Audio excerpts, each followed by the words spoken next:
demonstrasi.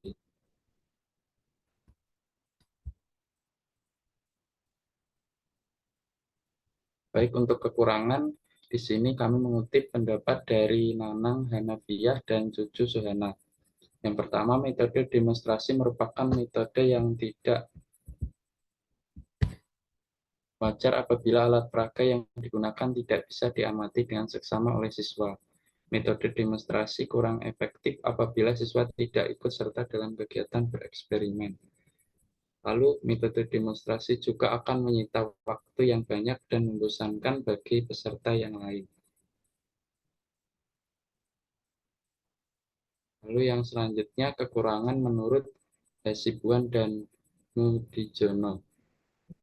Yang pertama, metode demonstrasi merupakan metode pembelajaran yang tidak wajar apabila alat bantu atau benda yang didemonstrasikan tidak dapat diamati dengan jelas oleh siswa. Metode demonstrasi tidak efektif apabila tidak diikuti kegiatan yang memungkinkan siswa untuk ikut mencoba. Lalu yang ketiga, metode demonstrasi kadang-kadang menjadi kurang bermakna bila tidak dilakukan di tempat yang sebenarnya.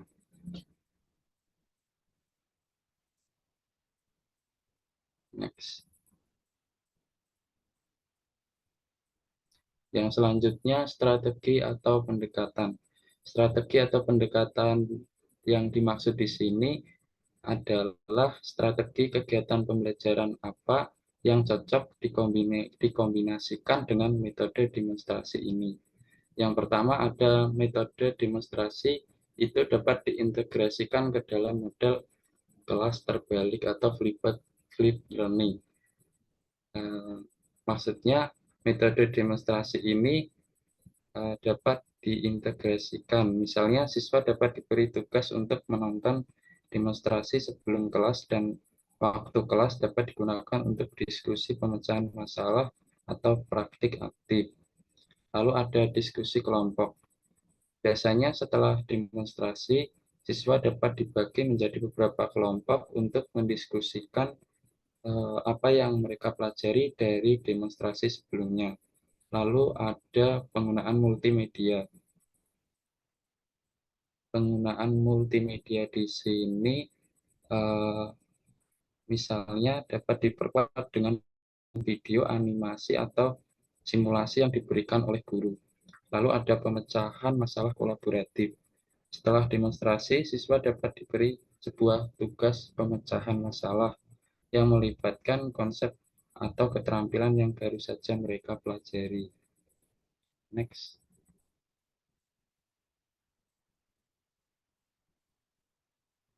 Lalu yang selanjutnya ada contoh dalam pembelajaran. Yang pertama, misalnya dalam pembelajaran matematika. Guru dapat menggunakan demonstrasi untuk menjelaskan konsep-konsep seperti geometri, perbandingan, atau perhitungan. Contohnya, guru dapat menggunakan media pembelajaran seperti blok atau bentuk geometri untuk mengilustrasikan konsep. Dua, dalam pelajaran keterampilan memasak. Guru dapat menunjukkan langkah-langkah dalam mengolah bahan makanan, teknik memotong, atau cara mengatur hidangan. Siswa dapat mempraktikkan dan kemudian mencobanya sendiri. Lalu ada dalam pembelajaran seni. Guru dapat menunjukkan teknik-teknik melukis, menggambar, atau membuat kerajinan tangan. Demonstrasi ini membantu siswa untuk memahami proses dan teknik yang diperlukan dalam sebuah seni. Lalu yang keempat, guru dapat melakukan eksperimen ilmiah di depan kelas untuk mengilustrasikan konsep-konsep seperti fisika, kimia, atau biologi. Lalu siswa dapat melihat bagaimana eksperimen yang dilakukan oleh guru. Next. Oke. Yang kedua ada metode drill. Menurut Rustiah, metode drill adalah suatu teknik yang dapat diartikan sebagai suatu cara mengajar di mana siswa melaksanakan kegiatan-kegiatan latihan agar siswa memiliki ketangkasan atau keterampilan yang lebih tinggi dari apa yang telah dipelajari. Yang kedua, menurut Ramayulis, Metode drill atau disebut latihan setiap siap dimaksudkan untuk memperoleh ketangkasan atau keterampilan latihan terhadap apa yang dipelajari. Karena hanya dengan melakukan secara praktis, suatu pengetahuan dapat disempurnakan dengan siap diadakan. Kemudian menurut Abdul Majid, suatu rencana menyeluruh tentang penyajian materi secara sistematis dan berdasarkan pendekatan yang ditentukan dengan cara latihan, supaya pengetahuan dan kecakapan tertentu dapat dimiliki dan dikuasai sepenuhnya oleh peserta didik. Kemudian ada dari Syaiful Bahri, Jamarah, dan Aswan Anas. Metode drill adalah salah satu cara mengajar yang baik untuk menanamkan kebiasaan-kebiasaan tertentu. Jadi kesimpulannya, metode drill adalah suatu metode mengajar dengan memberikan kegiatan latihan secara berulang kepada peserta didik supaya siswa memiliki keterampilan yang lebih tinggi terkait materi yang dipelajari. Metode ini cocok digunakan untuk pembelajaran matematika. Misalnya, bagaimana siswa bisa melakukan perhitungan, menyelesaikan soal-soal matematika. Metode drill ini bertujuan untuk mendidik, mengajar, dan melatih peserta agar memiliki sikap, perilaku, pengetahuan, serta keterampilan yang dapat digunakan dalam situasi dan kondisi objektif saat ini. Kemudian, metode drill memiliki prinsip menurut Ahib dan Murtadlu. Yang pertama, waktu yang digunakan dalam metode drill cukup tersedia. Yang kedua, metode drill hendaklah disesuaikan dengan taraf kemampuan dan perkembangan peserta didik. Yang ketiga, metode drill memiliki daya tarik dan merangsang peserta didik untuk belajar dan berlatih secara bersungguh-sungguh. Yang keempat, dalam latihan tersebut, pertama diutamakan ketepatan, kemudian kecepatan. Yang kelima, pada waktu latihan harus diutamakan yang esensial.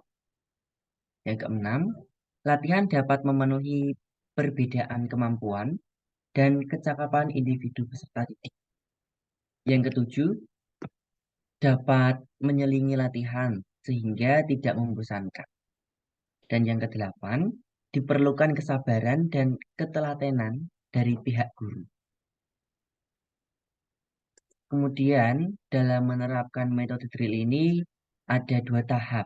Yang pertama tahap persiapan dan yang kedua tahap pelaksanaan. Tahap persiapan memiliki 4 langkah ya. Yang pertama, merumuskan tujuan yang harus dicapai oleh siswa. Yang kedua, menentukan dengan jelas keterampilan secara spesifik. Yang ketiga, menentukan rangkaian gerakan atau langkah yang harus dikerjakan untuk menghindari kesalahan. Yang keempat, melaksanakan kegiatan pra-drill sebelum menerapkan model ini secara penuh. Pada tahap yang kedua, tahap pelaksanaan, juga ada 4 langkah. Yang pertama, langkah pembukaan. Langkah pembukaan ini mengemukakan tujuan yang harus dicapai, menyampaikan bentuk-bentuk latihan yang akan dilakukan. Langkah yang kedua, pelaksanaan. Pada langkah pelaksanaan ini, guru memberikan latihan kepada siswa dengan latihan yang sederhana dulu. Misalnya dalam materi perkalian, guru memberikan perkalian dengan angka-angka yang rendah, kayak 1 kali 1 gitu-gitu, rendah. Kemudian pendidik menciptakan suasana pembelajaran yang menyenangkan. Sehingga siswa juga memiliki kesempatan untuk terus berlatih. Langkah yang ketiga, mengakhiri. Pada langkah ini, pendidik memberikan motivasi untuk siswa, sehingga siswa semakin terbiasa dan terampil. Kemudian yang keempat, tahap penutup. Nah, pada tahap penutup ini memiliki dua tahap lagi, teman-teman. Yang pertama, melaksanakan perbaikan terhadap kesalahan-kesalahan yang dilakukan oleh siswa. Kemudian yang kedua, memberikan latihan, penenangan, dan refleksi. Kemudian contoh dari metode drill ini ada dua. Yang pertama pada kecakapan motorisnya, misalnya menggunakan alat musik, menggunakan alat peraga olahraga, kemudian menari, pertukangan, dan sebagainya. Pada kecakapan mental, contohnya Kak menghafal, menjumlahkan, mengalihkan, membagi, mengurangi, dan sebagainya. Kemudian, kelebihan metode drill menurut Ramayulis. Yang pertama, peserta didik memperoleh ketangkasan dan kemahiran dalam melakukan sesuatu sesuai dengan apa yang dipelajarinya. Yang kedua, dapat menimbulkan rasa percaya diri bahwa para peserta didik atau siswa yang berhasil dalam belajarnya telah memiliki suatu keterampilan khusus yang berguna kelak di kemudian hari. Kemudian yang ketiga, pendidik lebih mudah mengontrol dan dapat membedakan mana peserta didik yang disiplin dalam belajarnya dan mana yang kurang dengan memperhatikan tindakan-tindakan dan perbuatan peserta didik di saat berlangsungnya pembelajaran. Kemudian kelemahan metode drill ini ada 4. Yang pertama, menimbulkan penyesuaian secara statis kepada lingkungan dalam kondisi belajar. Yang kedua, membentuk kebiasaan yang kaku.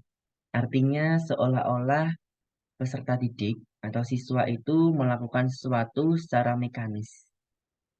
Yang ketiga, dapat menimbulkan verbalisme atau tahu kata-katanya, tapi artinya tuh nggak tahu.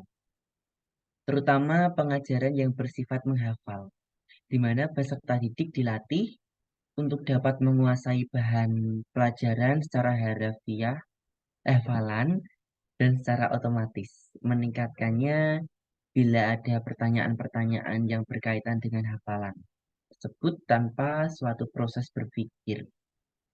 Kemudian yang keempat, dapat menghambat inisiatif peserta didik, di mana inisiatif dan minat peserta didik yang berbeda dengan petunjuk pendidik dianggap suatu penyimpangan dalam pembelajaran yang diberikan.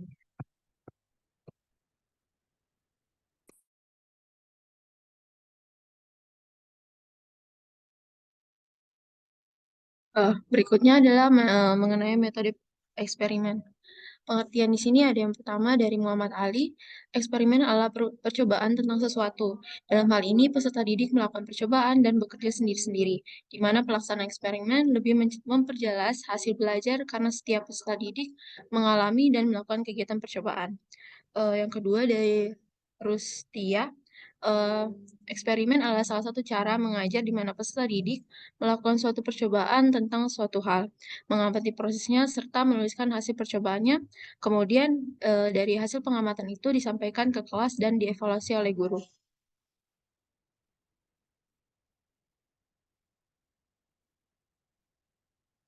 Jadi dari paparan para ahli, metode eksperimen adalah sebuah langkah-langkah dalam pembelajaran yang menggabungkan teoritis dan pengujian empiris, sehingga peserta didik dapat terlatih dalam cara berpikir ilmiah, rasional, dan dengan cara mengujinya dapat menentukan bukti kebenaran dari teori yang sedang dipelajari atau yang dipelajari sebelumnya.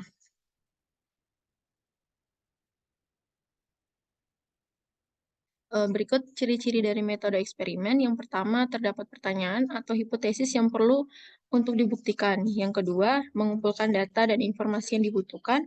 Kemudian yang ketiga, melakukan pengamatan. Dan keempat, berfokus pada merancang, mempersiapkan, dan melakukan percobaan, serta melaporkan hasil dari percobaan tersebut. Kemudian menarik kesimpulan.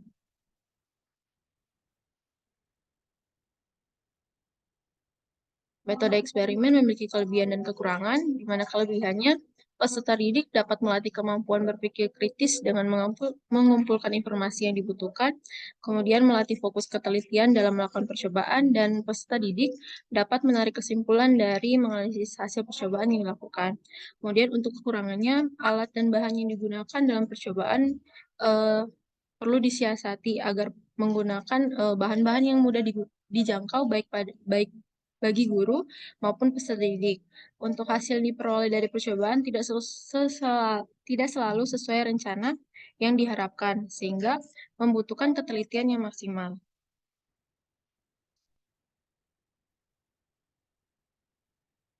Oke, untuk metode eksperimen dapat dilakukan dengan menggunakan alat peraga atau permainan. Di sini ada kantong bilangan dan juga kerangka bangun ruang serta ular tangga.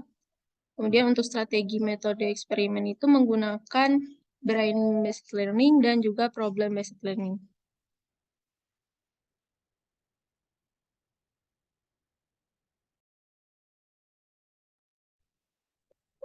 Iya, untuk yang selanjutnya ada metode ekspositori.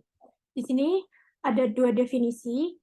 Yang pertama, metode ekspositori adalah metode pembelajaran yang digunakan dengan memberikan keterangan terlebih dahulu mengenai definisi, prinsip, konsep, materi pembelajaran, serta memberikan contoh-contoh latihan pemecahan masalah dalam bentuk ceramah, demonstrasi, tanya jawab, dan penugasan. Sedangkan menurut Suyadi, metode ekspositori itu adalah metode pembelajaran yang menekankan pada proses penyampaian materi secara verbal dari guru kepada peserta didik. Jadi dari kedua pengertian tersebut dapat disimpulkan bahwa metode ekspositori ini adalah salah satu metode pembelajaran yang berpusat pada guru atau teacher center yang menekankan pada proses penyampaian materi secara verbal dari guru ke siswa. Nah, karena metode ini lebih menekankan pada proses bertutur atau secara verbal, banyak yang menganalogikan metode ekspositori ini sebagai metode ceramah. Padahal sebenarnya kedua metode itu berbeda. Kalau metode ceramah itu murni hanya guru yang menyampaikan materi dan siswa yang mendengarkan, tetapi kalau metode ekspositori ini siswa juga diajak untuk mencatat, terus latihan soal, tanya jawab, dan sebagainya. Next.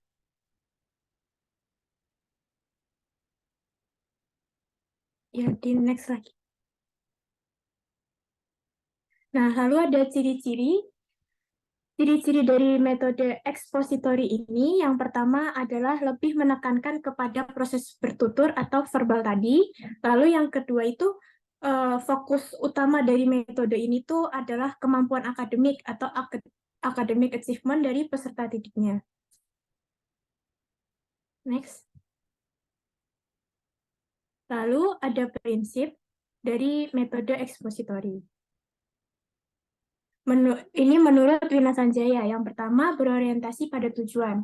Nah, meskipun tadi metode ekspositori ini lebih menekankan pada verbal atau bertutur, namun dia juga harus memperhatikan tujuan dari pembelajarannya. Jadi langkah-langkah pembelajaran dari metode ekspositori ini dirancang supaya mencapai tujuan pembelajaran. Lalu yang kedua ada prinsip komunikasi. Nah, proses pembelajaran di metode ekspositori ini disebut dengan proses komunikasi, di mana guru itu berperan sebagai sumber pesan dan siswanya itu sebagai penerima pesannya. Lalu ada prinsip kesiapan. Nah, sebelum memulai pembelajaran, guru itu harusnya itu memperhatikan kesiapan dari siswanya. Karena kesiapan itu merupakan salah satu hukum pembelajaran. Lalu yang keempat ada prinsip berkelanjutan. Nah, pada proses pembelajarannya, metode ekspositori itu harus dapat membuat siswanya mempelajari lebih lanjut dan lebih dalam mengenai materi pembelajaran yang disampaikan, baik itu saat pembelajarannya berlangsung atau setelah pembelajaran selesai. Next. Lalu ada langkah-langkah dari metode ekspositori. Yang pertama adalah persiapan. Nah, berhasil atau tidaknya metode pembelajaran ekspositori ini itu bergantung pada persiapan awal pembelajaran. Nah, di sini ada langkah-langkah yang dapat dilakukan oleh guru untuk melakukan persiapan. Yang pertama tuh ada mengajak siswa keluar dari kondisi mental yang pasif. Jadi guru itu mengajak siswa untuk turut berperan aktif dalam pembelajaran. Lalu yang kedua, itu ada membangkitkan motivasi dan minat siswa untuk belajar mengenai materi tersebut. Lalu merangsang dan mengunggah rasa ingin tahu siswa mengenai materi yang akan disampaikan. Setelah itu, baru menciptakan iklim dan suasana yang terbuka. Lalu memberikan sugesti yang positif dan barulah memulai atau membuka proses pembelajaran dengan tujuan yang harus dicapai. Lalu untuk langkah penyajian, pada langkah ini tuh guru menyampaikan materi kepada siswa sesuai dengan persiapan yang sudah dia lakukan sebelumnya. Nah, materi yang disampaikan ini mestinya, hendaknya dapat dengan mudah ditangkap oleh siswa. Lalu ada langkah selanjutnya yaitu korelasi. Nah, setelah mempersiapkan materi yang lebih mudah dipahami oleh siswa, guru tuh langkah selanjutnya adalah menghubungkan materi pembelajaran tersebut dengan pengalaman atau hal-hal yang ada di sekitar siswa tersebut. Lalu, tahapan menyimpulkan. Tahapan ini itu adalah inti dari langkah-langkah metode ekspositori. Setelah melakukan serangkaian proses pembelajaran, langkah selanjutnya adalah siswa itu diminta untuk menarik kesimpulan dari pembelajaran yang sudah dilakukan atau mencari intisari dari materi yang sudah disampaikan. Lalu, yang selanjutnya, langkah terakhir adalah menerapkan. Pada langkah ini, guru dapat menyimpulkan informasi tentang penguasaan dan pemahaman materi pelajaran oleh siswa, baik itu secara lisan tentang materi pelajaran sekaligus, ataupun yang tidak secara langsung. Bisa di next.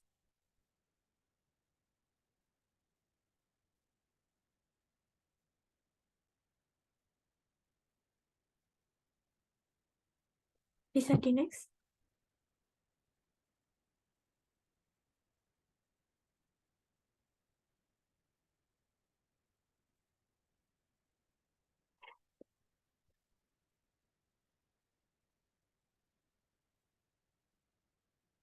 Bisa dilanjut mungkin.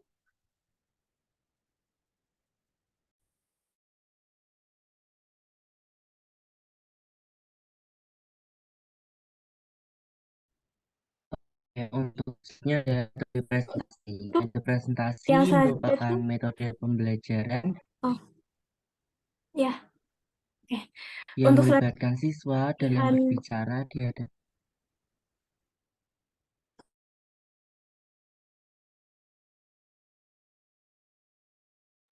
oh ya, untuk selanjutnya tuh ada kekurangan dari loh, ini gimana ya? Kembali ke yang sebelumnya dulu, Yosep. Ya, Sep.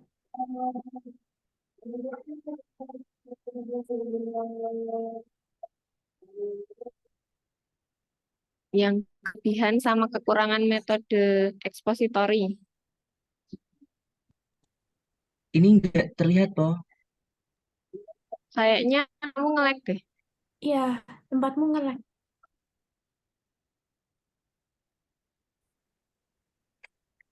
Ini yang terlihat apa? Kekurangan. Ya, udah benar. Ini. Ya. Nah, untuk selanjutnya ada kekurangan dari metode ekspositori ini. Menurut Wina Sanjaya, Loh, ya, kelemahannya dulu, Seth. Ya, nah menurut Lina Sanjaya ini ada kekurangan dari metode ekspositori. Yang pertama, metode ini hanya mungkin dilakukan terhadap siswa yang memiliki kemampuan mendengar dan menyimak secara baik. Untuk siswa yang tidak memiliki kemampuan seperti itu, maka akan sulit untuk beradaptasi. Lalu, yang selanjutnya, tidak mungkin dapat melayani perbedaan setiap siswa, baik itu perbedaan kemampuan atau minat, bakat, serta gaya belajarnya siswa. Lalu ada sulit mengembangkan kemampuan siswa, sulit mengembangkan, ya, pokoknya dia sulit mengembangkan kemampuan siswa dalam hal kemampuan sosialisasi, hubungan interpersonal, serta kemampuan berpikir kritis. Lalu yang keempat, keberhasilan strategi pembelajaran ekspositori ini sangat tergantung pada kemampuan yang dimiliki oleh gurunya, kayak persiapan, terus pengetahuan gurunya, rasa percaya diri, semangat, dan lain-lain. Lalu kelemahan yang terakhir itu karena gaya komunikasi strategi pembelajarannya itu lebih banyak satu arah, maka kesempatan untuk guru bisa mengontrol pemahaman siswa itu sangat terbatas. Lalu untuk kelebihannya, oh maaf, berarti tadi kebalik ya. Maaf ya. Lalu untuk kelebihannya, yang pertama, metode ekspositori ini dapat mengontrol urutan dan keluasan materi pembelajaran. Jadi, guru itu dapat mengetahui sejauh mana siswa menguasai bahan pelajaran yang disampaikan. Lalu yang kedua, itu efektif untuk materi pembelajaran yang luas dan waktu yang terbatas. Lalu yang ketiga, selain siswa dapat mendengar melalui lisan tentang suatu materi pelajaran, sekaligus siswa dapat melihat dan mengobservasi melalui pelaksanaannya presentasi. Lalu kelebihan yang terakhir itu metode pembelajaran ekspositori ini dapat digunakan untuk ukuran kelas yang besar.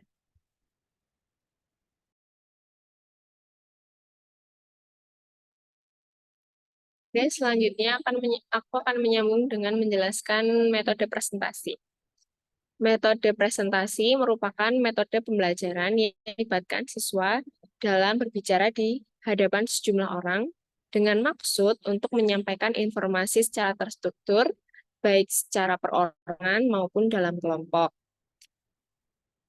Nah, oke, untuk ciri-cirinya, metode presentasi itu yang pertama ada pembicara.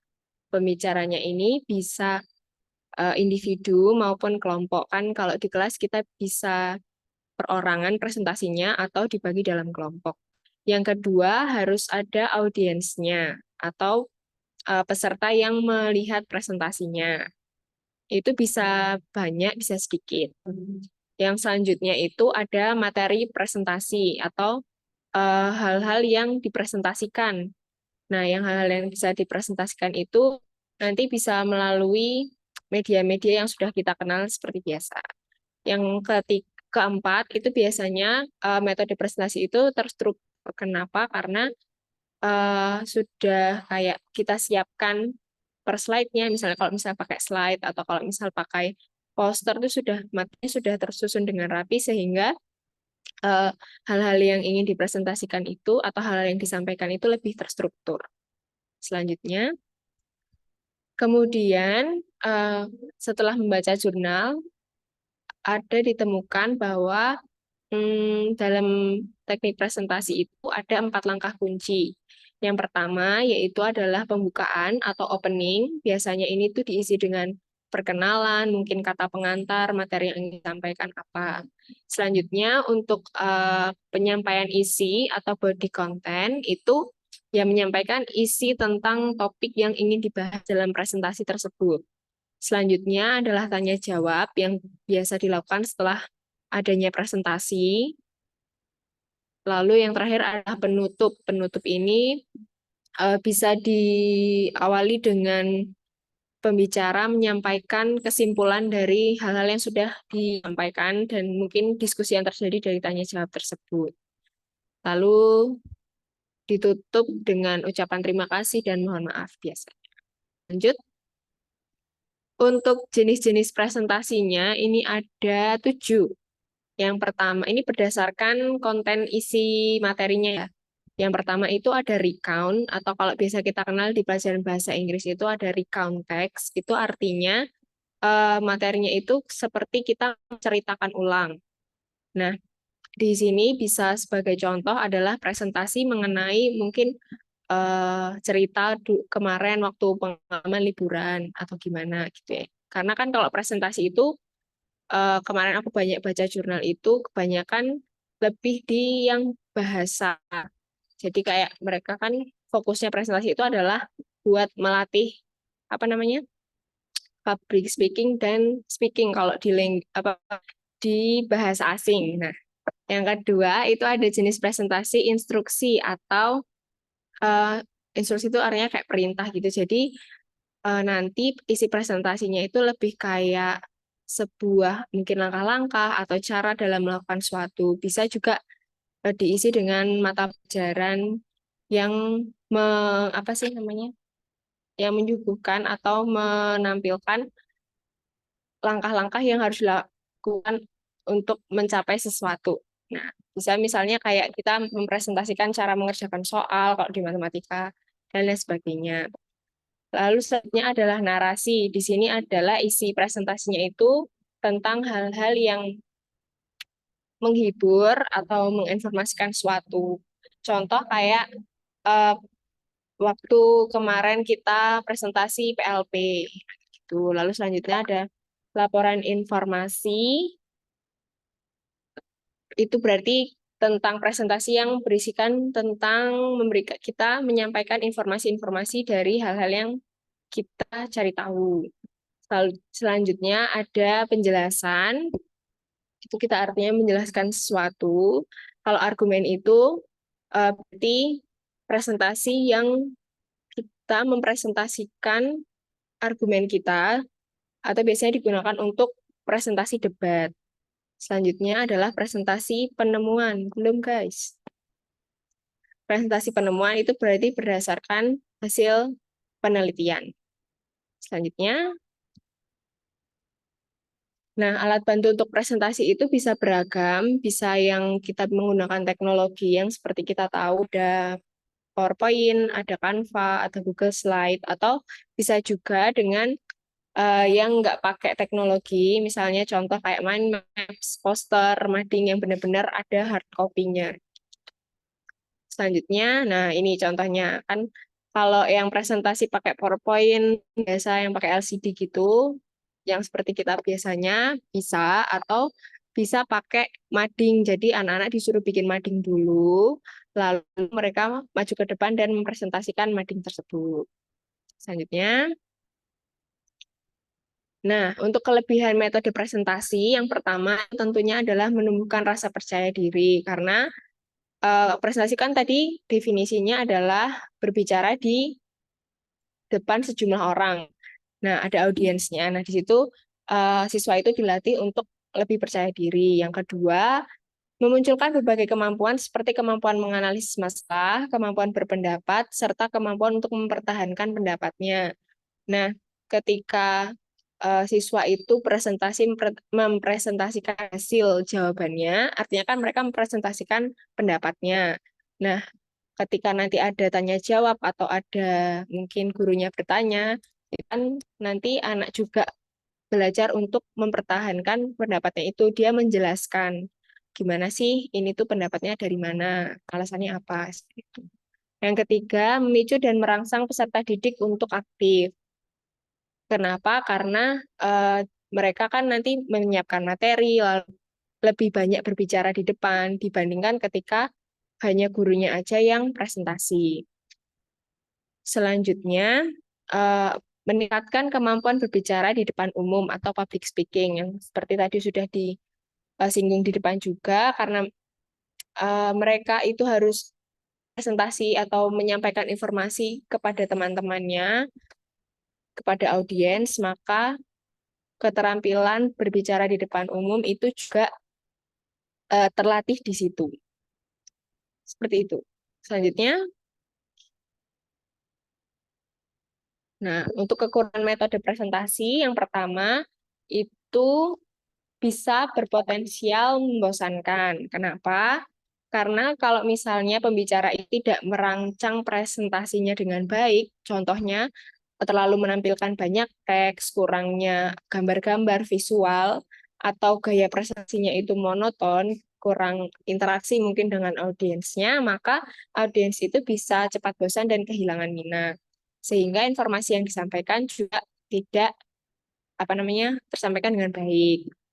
Nah, itu menyenggol atau menyinggung kekurangan yang kedua, yaitu adalah kualitas presentasi itu sangat bergantung pada kemampuan pembicara dalam berbicara, mengorganisasi materi, dan berinteraksi dengan audiens. Karena ketika pembicara itu tidak bisa menguasai ketiga hal itu, maka kemungkinan besar materi yang disampaikan oleh pembicara itu tidak ditangkap oleh audiens. Seperti itu dari saya. Bisa dilanjutkan? Oke, untuk selanjutnya ada metode tanya jawab. Metode tanya jawab adalah penyampaian materi pembelajaran dengan cara mengajukan pertanyaan-pertanyaan dan siswa memberikan jawaban atau sebaliknya. Siswa diberi kesempatan bertanya dan guru menjawab pertanyaan. Untuk tujuan metode tanya jawab, yang pertama ada mengecek dan mengetahui sejauh mana kemampuan siswa terhadap pelajaran yang telah disampaikan. Yang kedua, memberi kesempatan kepada siswa untuk mengajukan pertanyaan kepada guru tentang suatu masalah yang belum dipahami. Yang ketiga, memotivasi dan menumbuhkan kompetisi belajar.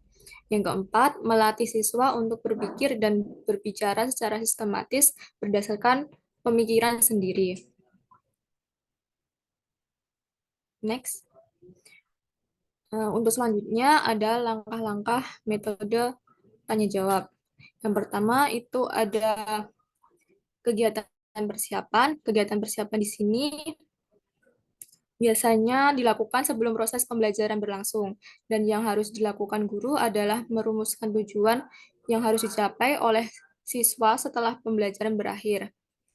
Menyiapkan materi pembelajaran sesuai dengan tujuan dan yang telah dirumuskan. Dan menyiapkan pertanyaan-pertanyaan yang akan digunakan sesuai dengan ranah kognitif, afektif, dan psikomotorik, sesuai dengan materi dan tujuan pembelajaran. Terus yang kedua ada kegiatan pelaksanaan. Di sini kegiatan pelaksanaan dibagi menjadi 3, yaitu kegiatan pembukaan. Sebelum kegiatan inti pembelajaran, guru melaksanakan kegiatan membuka pelajaran yang diawali dengan mengajukan pertanyaan-pertanyaan untuk memotivasi siswa, yaitu pertanyaan-pertanyaan yang ada kaitannya dengan materi yang akan diajarkan dan menyampaikan tujuan pembelajaran yang ingin dicapai.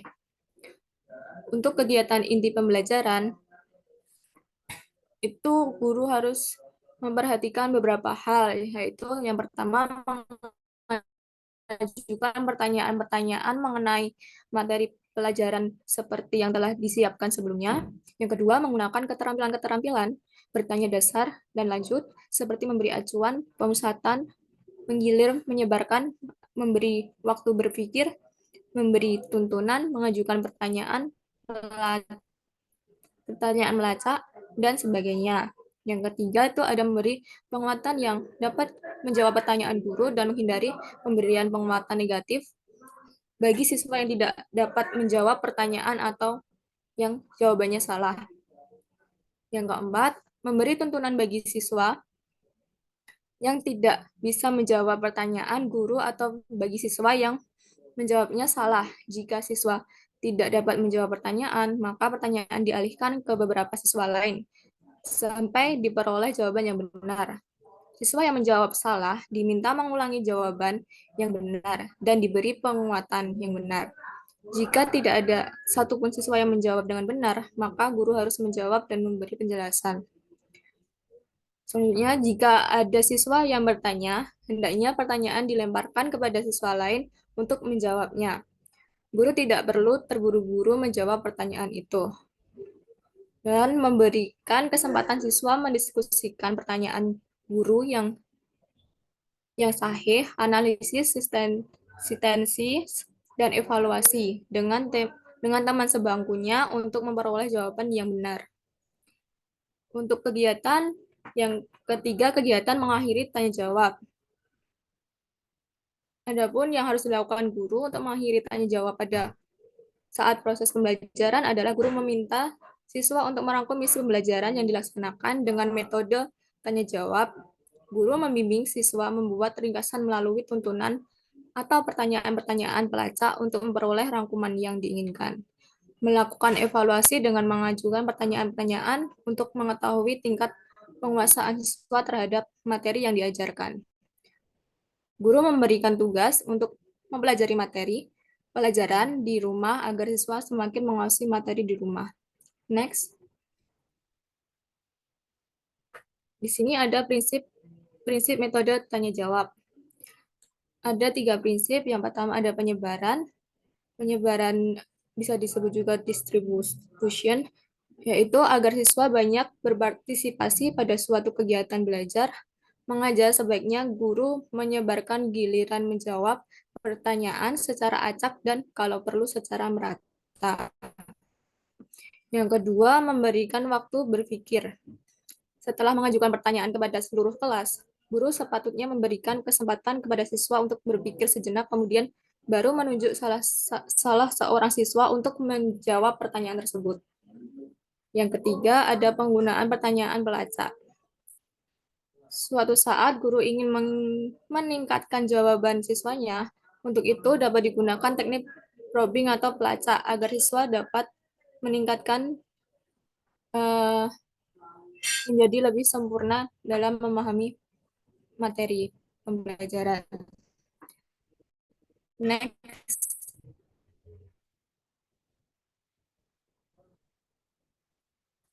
Nah, di sini selanjutnya ada kelebihan metode tanya jawab. Yang pertama, pertanyaan dapat menarik dan memusatkan perhatian siswa. Jadi ya sebisa mungkin kita buat pertanyaan yang menarik, jadi siswa tuh fokus dengan kegiatan yang ada di kelas. Yang kedua, merangsang siswa untuk melatih dan mengembangkan daya pikir, termasuk ingatan. Yang ketiga, mengembangkan keberanian dan keterampilan siswa dalam menjawab dan mengemukakan pendapat. Next. Dan yang terakhir ada kekurangan metode tanya jawab. Siswa merasa takut apabila guru tidak dapat mendorong siswa untuk berani dengan menciptakan suasana yang tidak tegang melainkan akrab. Yang kedua, jika tidak mudah membuat pertanyaan yang sesuai dengan tingkat berpikir dan mudah dipahami siswa, maka siswa akan cenderung diam dan tidak memahami apa yang dimaksud dalam pertanyaan tersebut. Yang ketiga, waktu sering banyak terbuang, terutama apabila siswa tidak dapat menjawab pertanyaan sampai 2 atau 3 orang. Yang keempat, terbatasnya jumlah waktu untuk memberikan pertanyaan kepada setiap siswa. Sekian presentasi dari kelompok kami. Bila ada pertanyaan, dipersilahkan.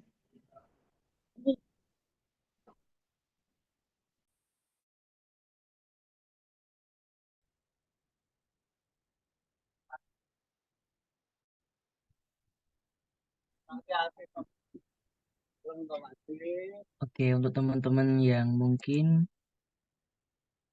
memiliki kebingungan, perlu dijelaskan kembali atau gimana bisa ditanyakan.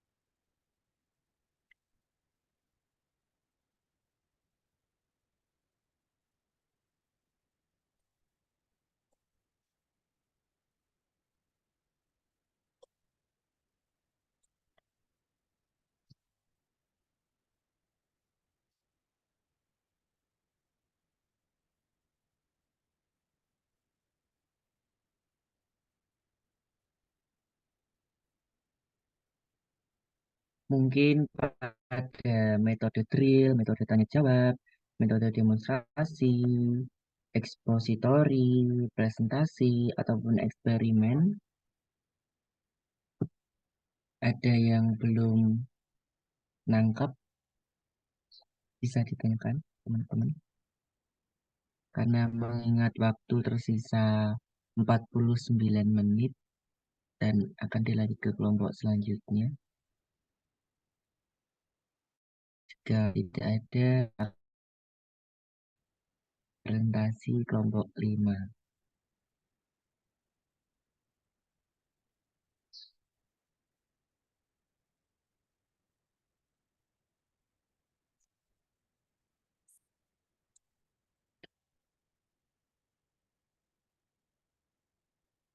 Oke, cukup sekian presentasi dari kelompok 5. Terima kasih.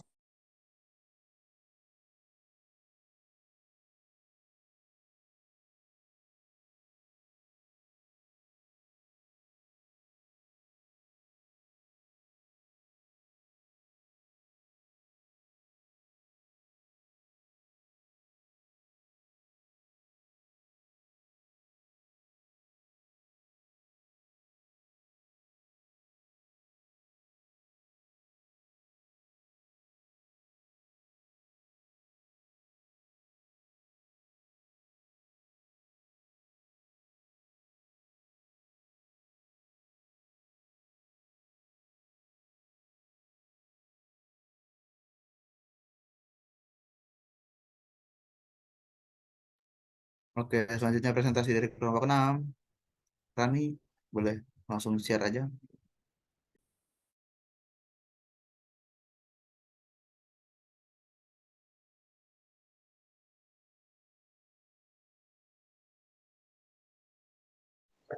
Oke, selamat siang teman-teman semua. Kami dari kelompok 6 akan mempresentasikan hasil kerja kelompok kami mengenai metode pembelajaran matematika.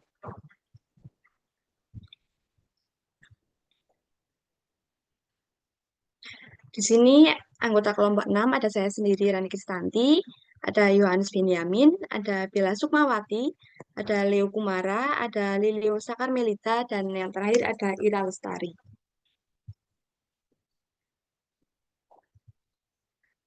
Di sini ada 5 metode yang akan kami bahas. Yang pertama ada metode permainan, metode diskusi, metode studi karya wisata, metode simulasi, dan yang terakhir metode penugasan. Nah, sebelum masuk ke penjelasan tentang berbagai metodenya, di sini saya akan menjelaskan tentang pengertian metode pembelajaran itu. Di sini kami mengambil pendapat dari 2 ahli. Yang pertama, menurut Suyono, metode pembelajaran adalah seluruh perencanaan dan prosedur maupun langkah-langkah kegiatan pembelajaran termasuk pilihan cara penilaian yang akan dilaksanakan. Yang kedua ada menurut Benyamin.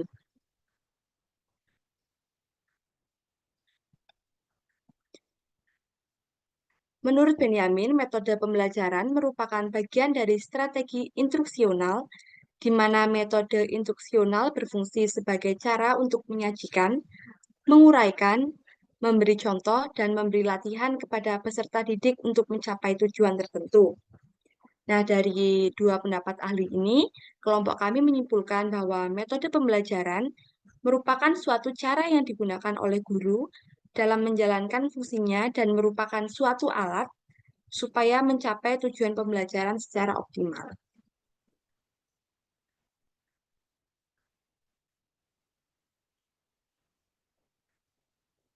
Oke, selanjutnya kita masuk ke metode yang pertama, yaitu metode permainan. Nah, di sini dari berbagai artikel dan dari berbagai sumber yang kami temukan, itu ada beberapa definisi. Dan kami menyimpulkan bahwa metode permainan itu merupakan metode pembelajaran yang diimplementasikan dalam bentuk game atau permainan yang sejalan untuk mencapai suatu tujuan pembelajaran. Nah, jadi di sini eh, yang tadi belajarnya ada dengan cara presentasi, ada yang dengan ceramah guru di depan. Nah, Ini yaitu dengan permainan. Nah, metode ini tuh berbentuk kegiatan pembelajaran yang didasarkan pada prinsip belajar sambil bermain. Nah, jadi prinsip belajar sambil bermain itu digunakan dalam metode ini. Lanjutnya,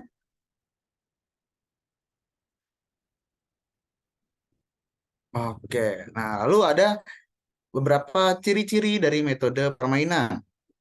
Nah, yang pertama, tentu saja ciri-cirinya yaitu menggunakan permainan, ya kan? Nah, dan yang kedua, itu berorientasi pada kebutuhan anak. Nah, di sini tuh maksudnya dari berorientasi pada kebutuhan anak atau kebutuhan siswa, itu di mana metode permainan itu digunakan untuk guru mencapai tujuan pembelajaran. Jadi, games yang digunakan itu haruslah bertujuan agar materi pembelajaran yang ingin disampaikan itu dapat masuk ke anak, dapat tertuju pada peserta didik. Nah, seperti itu. Lalu dapat dilakukan secara berkelompok. Nah, yang namanya permainan itu tidak hanya sendiri, teman-teman. Mungkin kalau belajar mandiri di perpustakaan itu bisa sendiri-sendiri, tapi untuk metode permainan ini dapat dilakukan secara berkelompok. Nah, lalu yang kedua, yang keempat, yang terakhir, karena dilakukan secara berkelompok, maka penghargaan terhadap siswa atau penghargaan atau apresiasi dari metode pembelajaran ini tuh lebih menekankan pada kelompok daripada masing-masing individu. Seperti itu. Lanjutnya. Nah, berikut ada contoh-contoh dari metode permainan. Nah, yang pertama ada metode permainan bingo. Nah, di sini menurut Cyberman, itu bingo itu merupakan permainan berupa tabel nomor. Ketika siswa dapat menjawab soal 5 deret secara horizontal atau vertikal maupun diagonal, maka kelompoknya akan menang dan mendapat poin yang berpengaruh terhadap nilai kelompok. Nah, ini maksudnya itu, jadi kita dibagi nih per kelompok. Nah, lalu kita diberikan kayak tabel bingo. Nah, kayak yang digambar itu, tabel bingo. Nah, di setiap tabel itu ada yang namanya soal. Jadi tabel itu satu soal gitu kan. Nah, setiap kelompok itu mengharuskan untuk menjawab soal yang ada di dalam tabel itu. Nah, seperti pada permainan bingo, ya kan? Kan itu kan acak. Maksudnya nomornya itu nanti acak gitu-gitu kan. Nah, terus nanti dari depan, dari guru, dia mengacak nomor yang keluar misalnya B1 atau I16. Nah, nanti nomor yang ada soal B1 dan I16 itu, nah itu harus mengerjakan soal itu. Nah, kalau bisa berarti nanti ditutup. Kayak bingo gitu kan, kalau nomornya keluar itu nomornya ditutup gitu kan. Nah, terus nanti kalau udah ada satu baris yang ketutup, nah itu nanti bingo atau enggak yang secara diagonal ketutup berarti bingo. Nah, seperti itu. Nah, nanti kalau udah ada yang bingo itu pakai sistem poin kayak oh, dia sudah bingo berarti kelompok ini dapat poin. Nah, nanti poinnya diakumulasikan, nah nanti diapresiasi di akhir permainan. Seperti itu. Terus yang kedua ada metode permainan Squid Game. Nah, dalam metode ini itu seperti sama halnya kayak kita main Squid Game atau yang kayak di film-film itu Squid Game. Nah, jadi nanti guru menyebutkan mulai bercerita dan lain semacamnya, bercerita dan jadi guru tuh di depan, lalu anak-anaknya dari belakang. Nah, guru mulai bercerita, anak-anak bisa berjalan ke depan perlahan-lahan. Lalu saat guru menyebutkan lampu merah, anak-anak berhenti. Nah, sama halnya kayak Squid Game, kalau kalau noleh patungnya kan dia berhenti. Nah, kalau ini kodenya itu adalah lampu hijau. Lampu merah. Nah, kalau lampu hijau baru boleh jalan lagi. Seperti itu seterusnya. Kalau misalnya dia di lampu merah guru menyebutkan lampu merah, instruksinya menyebutkan lampu merah dan tetap ada yang bergerak, nah itu dia akan dihukum. Tidak seperti Squid Game ya guys. Jadi hukumannya ini berupa soal. Nah, jadi barang siapa yang eh, kalah atau berjalan saat lampu merah, itu dia akan harus mengerjakan soal. Nah, setelah mengerjakan soal, mulai lagi dia dari awal. Nah, seperti itu. Terus ada satu permainan lagi yang menjadi contoh, yaitu seperti eh, itu permainan mengingat. Nah, di sini tuh permainan itu kayak ada kotak 9 kali 9. Jadi ada kotak itu kayak bingo. Nah, tapi isi di dalam kotaknya itu berupa gambar dan rumus. Jadi nanti kalau ada satu satu kotak dibuka nih, isinya gambar persegi. Nah, dari kotak-kotak yang lain itu kita harus membuka yang kotak rumus. Rumusnya rumus perseginya itu. Misalnya mungkin rumus rumus keliling atau luas. Nah, jadi ada satu pasang satu pasang. Nah, kalau benar pasangannya tetap dibuka, kalau kalau tidak benar ditutup lagi. Nah, lalu begitu terus sampai semua kotaknya itu sudah terpasang. Seperti itu. Lanjut. Oke. Yang selanjutnya yaitu metode diskusi. Next. Jadi metode diskusi ini merupakan metode mengajar yang menghadapkan peserta didik pada suatu permasalahan untuk diselesaikan secara berunding dengan teman satu kelompoknya. Next. Adapun ciri-ciri metode diskusi yang pertama yaitu terbentuk dalam tim kecil yang terdiri dari 3 sampai 5 orang. Terdapat kesadaran kelompok dalam tugas untuk memecahkan masalah. Yang ketiga, memiliki tujuan yang sama dalam pemecahan masalah. Yang selanjutnya yaitu saling menguntungkan satu sama lain. Yang selanjutnya, adanya interaksi antara sesama anggota kelompok dalam mengutarakan pendapat atau ide yang dimiliki. Next.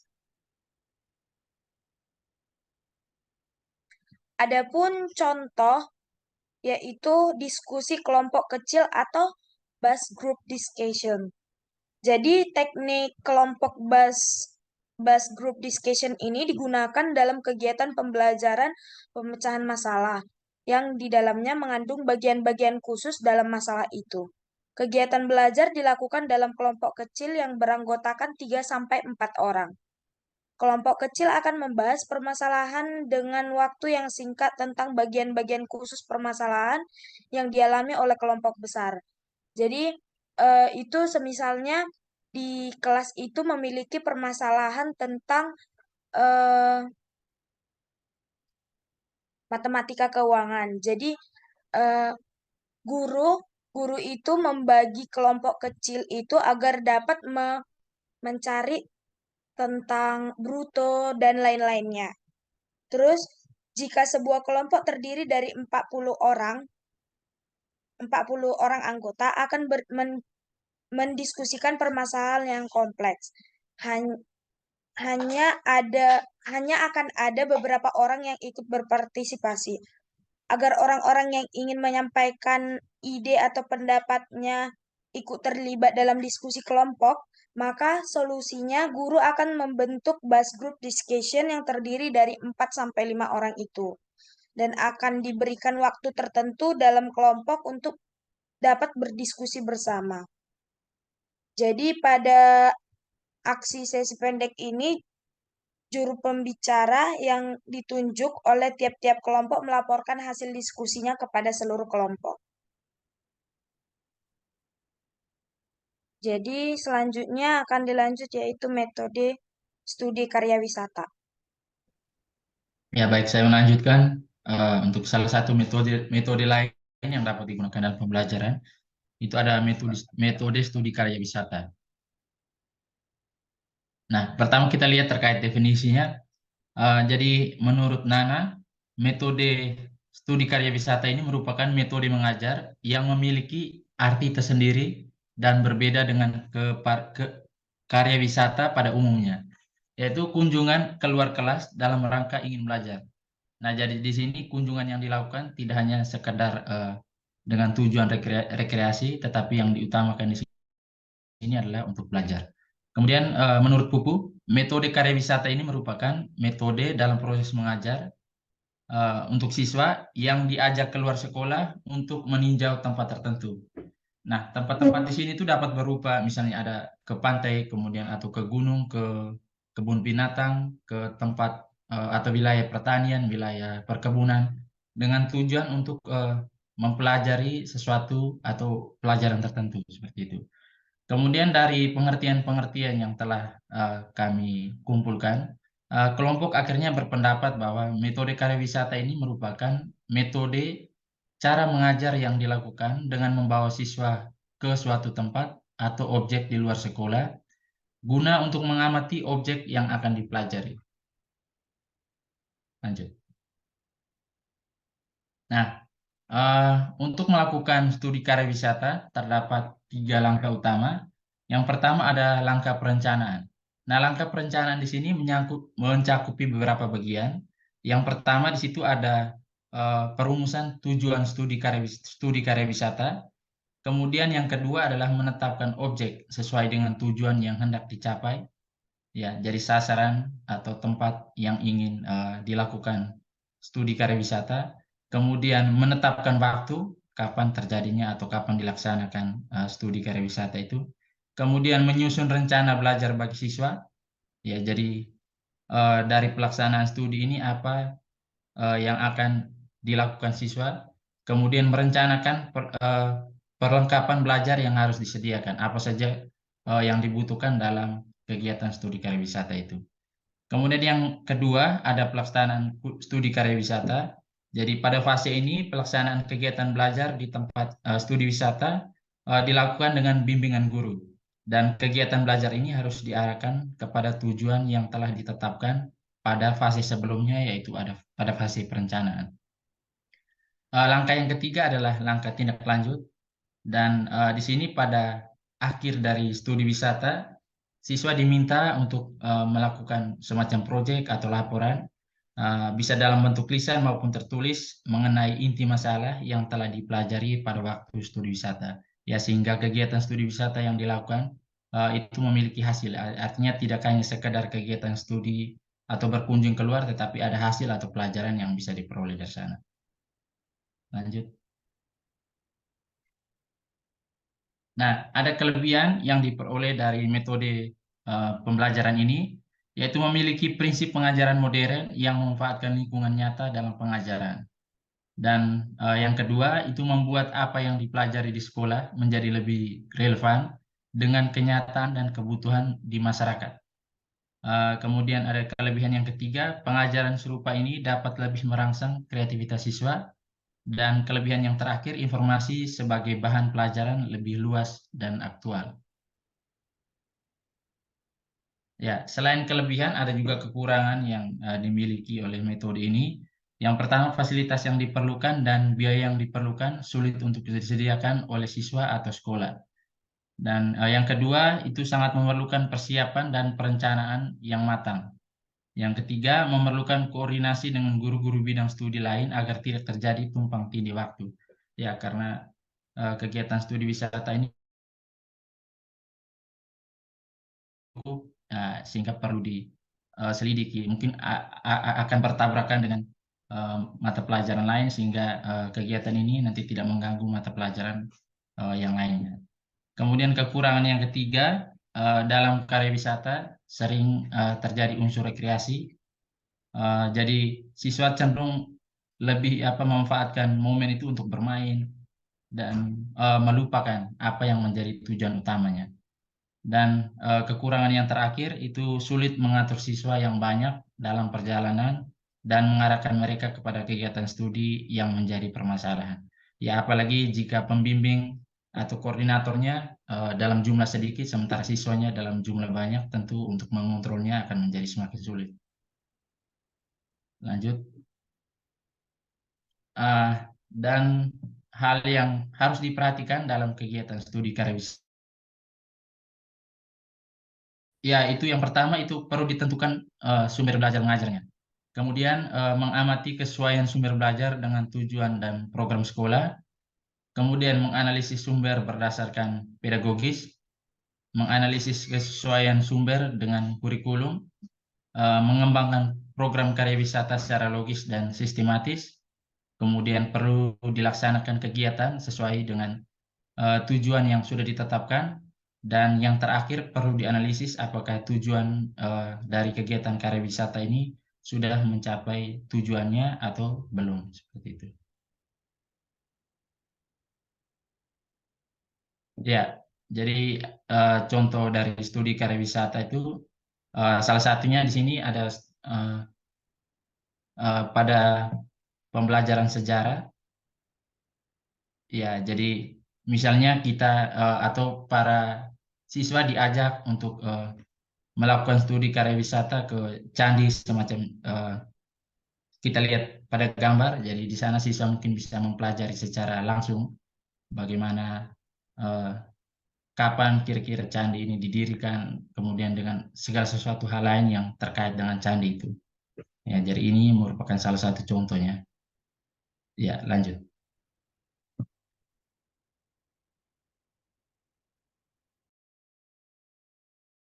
Oke, selanjutnya adalah metode simulasi. Next. Pertama-tama kita tahu simulasi itu berasal dari bahasa Inggris, simulation yang artinya pekerjaan tiruan. Nah, di sini saya ada definisi beberapa para ahli. Yang pertama adalah Jamarah.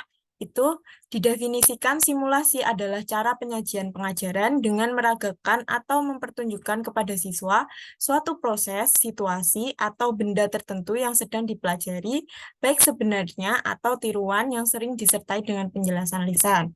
Yang kedua adalah dari Sujono. Metode simulasi adalah metode pembelajaran yang membuat suatu peniruan terhadap sesuatu yang nyata, terhadap keadaan sekelilingnya, state of affairs, atau proses. Next. Lalu ada dari Sumantri dan Permana.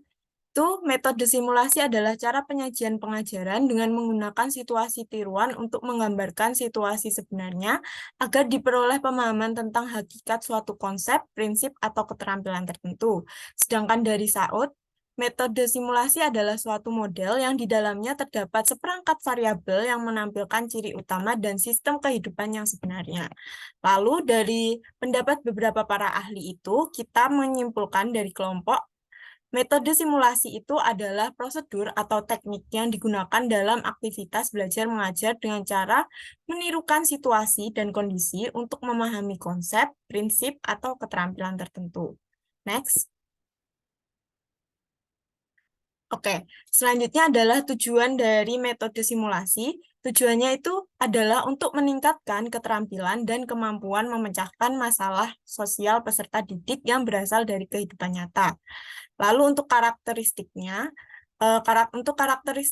saya itu dapat dari artikel dari Hasbullah pada tahun 2021. Untuk karakteristiknya yang pertama itu untuk membina kemampuan bekerja sama, komunikasi dan interaksi, lalu memberikan kesempatan untuk peserta didik agar lebih aktif dalam kegiatan belajar mengajar. Next. Oke, selanjutnya kita masuk ke kelebihan dari metode simulasi. Kelebihan dari metode simulasi itu yang pertama adalah untuk meningkatkan antusias peserta didik dalam proses pembelajaran. Yang kedua, menambah pengetahuan dan keterampilan berupa konsep materi yang akan ditentukan untuk menghadapi situasi sosial tertentu. Misalnya, seperti situasi sosial yang sering terjadi sama kita, yaitu matematika keuangan. Lalu yang ketiga itu menumbuhkan keberanian dan rasa percaya diri peserta didik, karena di metode simulasi ini peserta didik itu akan kebanyakan bermain peran. Gitu. Lalu yang keempat adalah memberikan gambaran pada peserta didik untuk menghadapi situasi yang nyata. Ketika kita itu melakukan simulasi, maka kan kita akan melihat, oh berarti nanti kalau kita praktekin itu kayak gini ya, kayak gitu.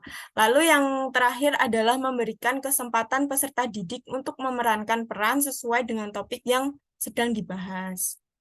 Next.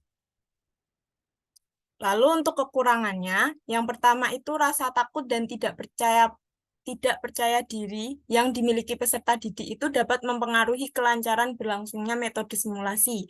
Misalnya, ketika kita itu kan akan bermain peran di depan kelas, lalu ada peserta didik yang sebenarnya bermain peran A, tapi ketika dia ditunjuk, dia itu malu-malu, itu mungkin akan mempengaruhi atau menghambat kegiatan dari metode simulasi ini. Lalu yang kedua adalah pengetahuan dan keterampilan yang didapatkan melalui simulasi tidak selalu dapat digunakan di kehidupan nyata. Karena ya kita tahu ekspektasi itu kadang tidak sesuai dengan realita.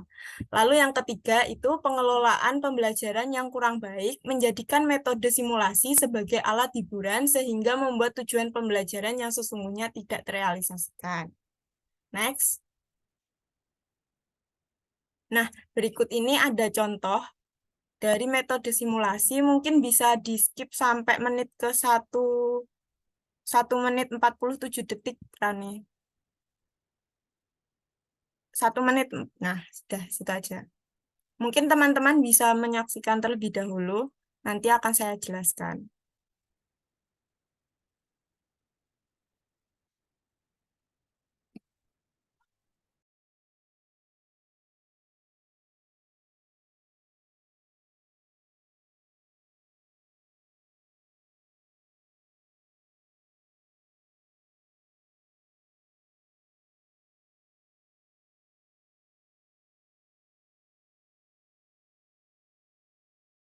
Oke, karena suaranya nggak kedengeran, jadi saya langsung jelaskan aja.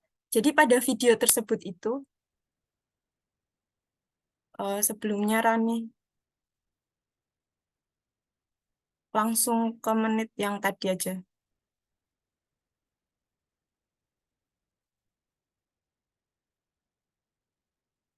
Maaf Bella, mungkin bisa langsung dijelaskan di sini, soalnya itu kan videonya tak masukin berupa video, jadi nggak bisa di pause.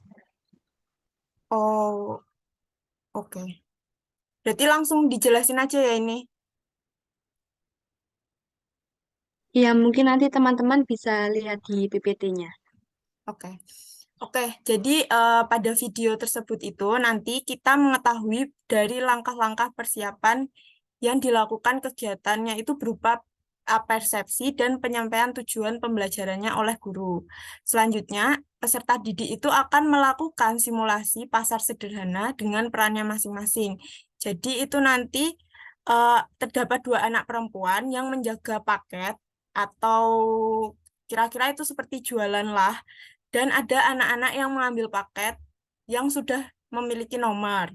Lalu setelah barangnya itu terambil, guru membagikan lembar kerja kelompok sesuai nomor paket untuk didiskusikan sesuai kelompok masing-masing.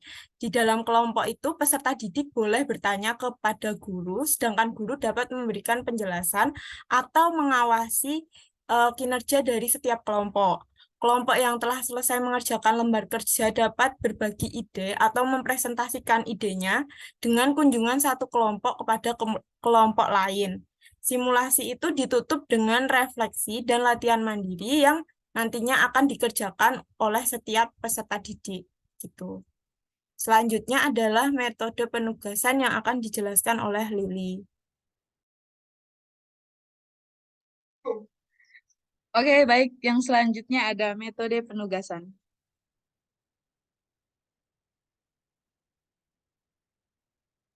Next.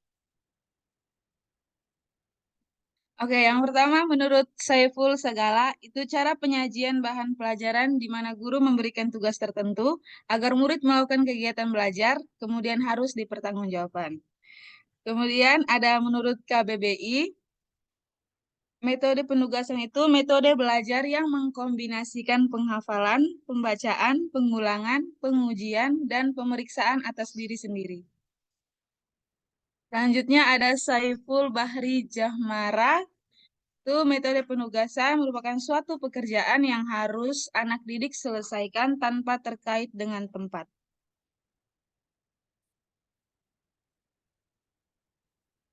Selanjutnya ada ciri-cirinya. Yang pertama yaitu tugas atau proyek yang diberikan kepada siswa dirancang untuk mengembangkan pemahaman terhadap materi tertentu. Yang kedua, mengharuskan siswa untuk aktif dalam proses pembelajaran. Yang ketiga, cenderung mendorong siswa untuk berpikir secara kritis, menganalisis informasi, dan mengambil keputusan. Dan yang keempat, sering digunakan untuk menilai pemahaman dan kinerja siswa.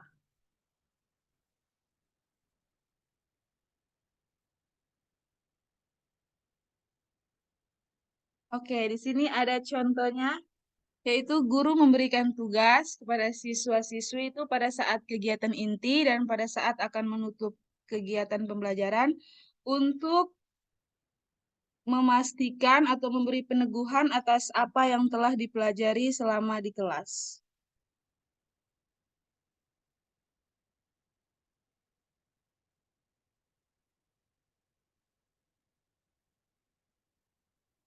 Oke, sekian presentasi dari kelompok kami. Terima kasih.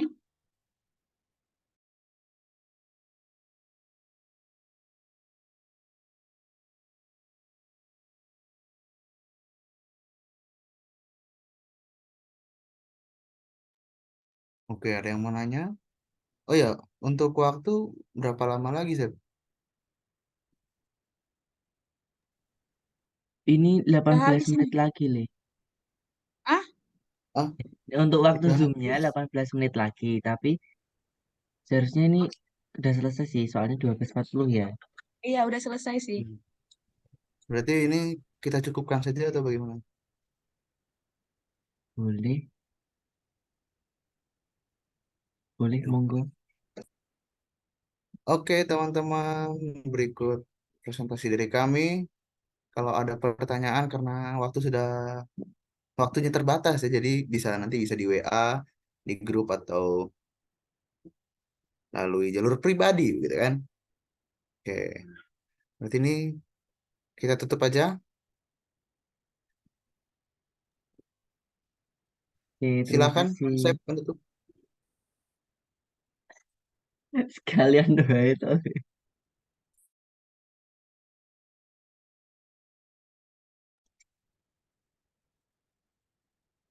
Oke, sekian pembelajaran hari ini.